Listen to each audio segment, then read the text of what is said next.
Hey Sumit, in today's tutorial we'll be learning how to make this beautiful shirts.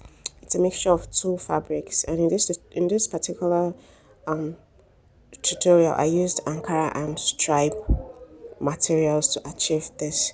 For the inspiration they used jean and ankara. Please stay tuned. If you're not subscribed to this channel, please do well to subscribe and like, and for my returning subscribers, thank you.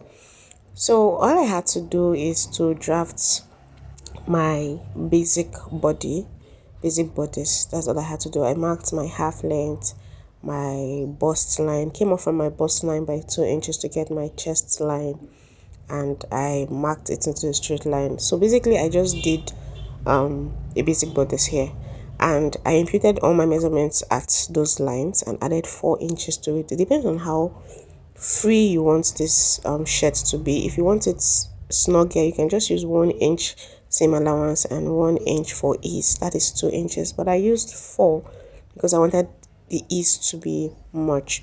So for my neckline I used 3 by 3 for the front and 3 by 1 for the back because I'll be attaching a collar. You can do 2.5 by 2.5 depending on how small your neck is, but 3 by 3 is also okay because it's a standard. So now this is for my back piece. I will be cutting this out, and I'll use this pattern after cutting it out to get my front.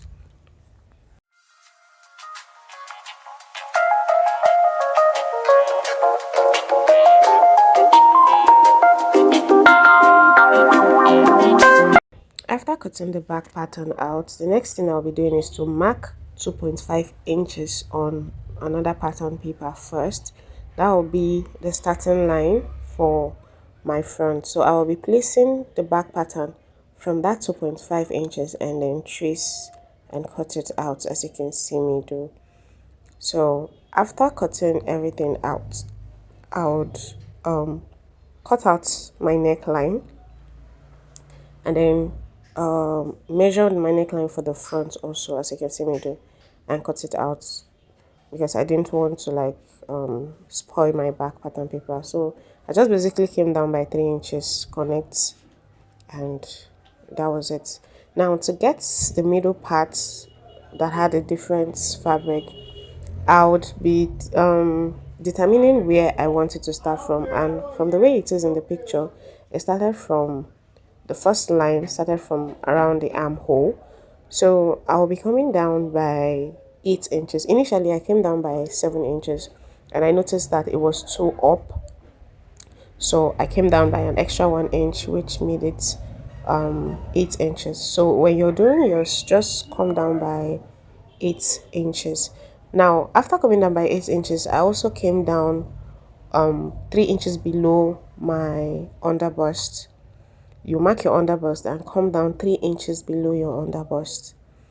That's the easiest way. So if your underbust is 15, you come down by 18. Do you understand? First line is shoulder to 8 inches. Second line is shoulder to 3 inches under the underbust. So you label and cut out. So the middle part I'll be cutting out with an ankara, and the upper part I'll be using my stripe fabric. Please remember to add stitching allowance to each sides, all sides of this front.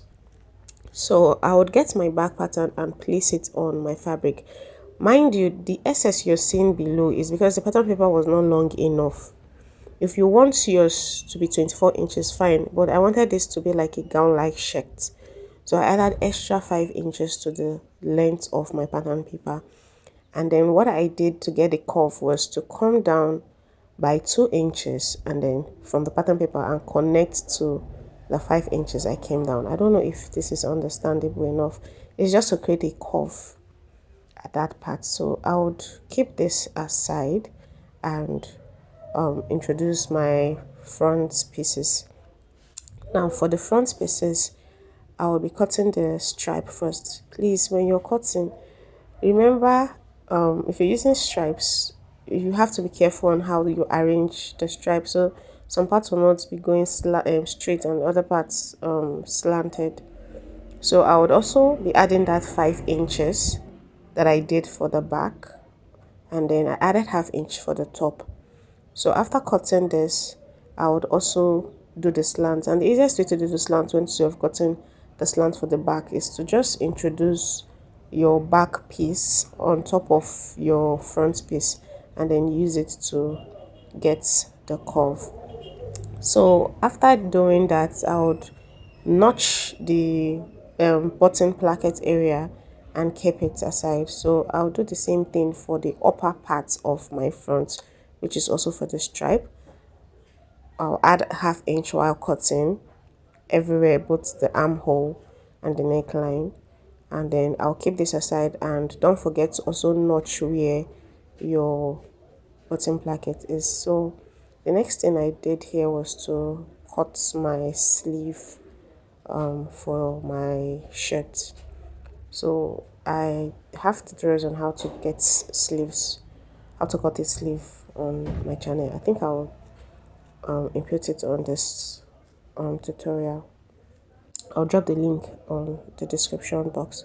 So after dealing with the stripes materials, I would introduce my ankara, and I'll cut that middle part that we cut out before, because I'll be using ankara for it. So I would add half inches to the down part too, and at the upper part, because I will be joining at the top and at the bottom. I don't know if you understand. So I would also notch the button placket area too, so that when I'm joining, everything will match up.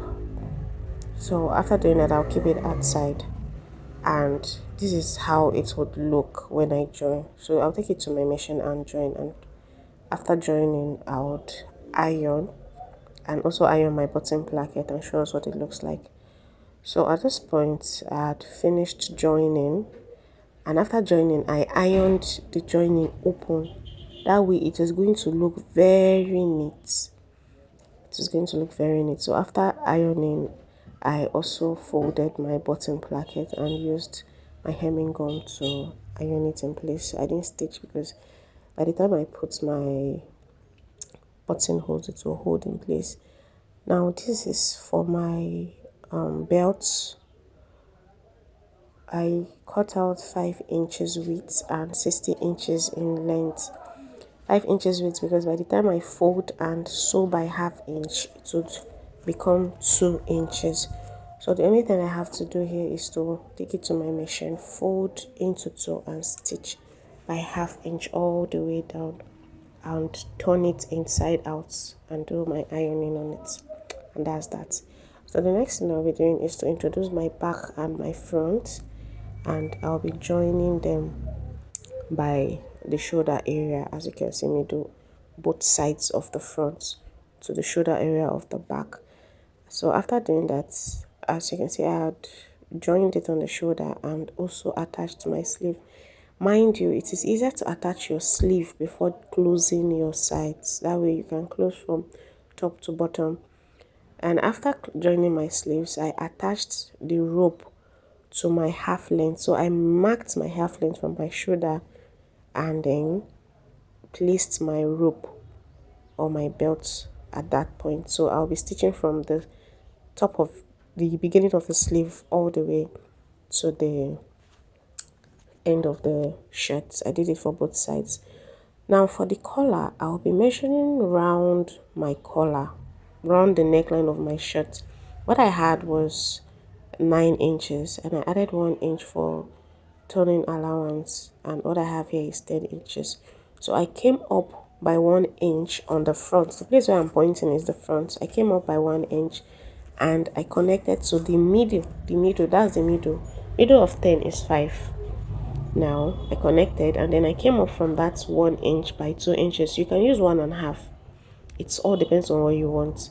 So I came up by 2 inches from the 3 points I connected.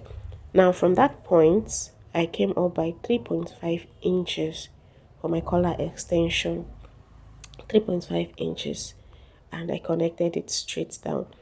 Now from that front, I came in by 2 inches, as you can see, and then connected it in a slant. This is a cut together collar. It is the easiest collar you can make.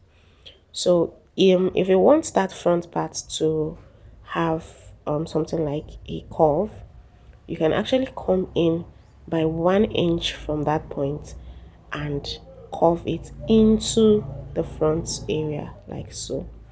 So it's all your choice, but I didn't curve mine. I wanted mine to be straight. So I would cut this out, and when I'm cutting on my fabric, I would add ½ inch allowance or 0.25. Now after cutting on my fabric, I cut two of this on my fabric. Mind you, I used the two fabrics to cut the collar. I'll iron my paper gum on this. I didn't use gum stay because I didn't want it to be stiff, so I used paper gum on the two collars. I'll place them together and stitch all around. Please, when you're ironing, make sure you iron ½ inch in, as you saw in that this thing. That's to help you stitch stitch on your shirt when you want to close it. That is, you leave one side open, as you can see there, and then the ankara part has a part that is folded in half. So I'll join this to my collar. I'll join the stripe part first, then use the ankara part to cover the rough edges.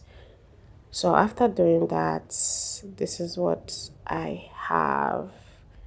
Please, if you found this tutorial helpful, please like, share, and subscribe. Thank you.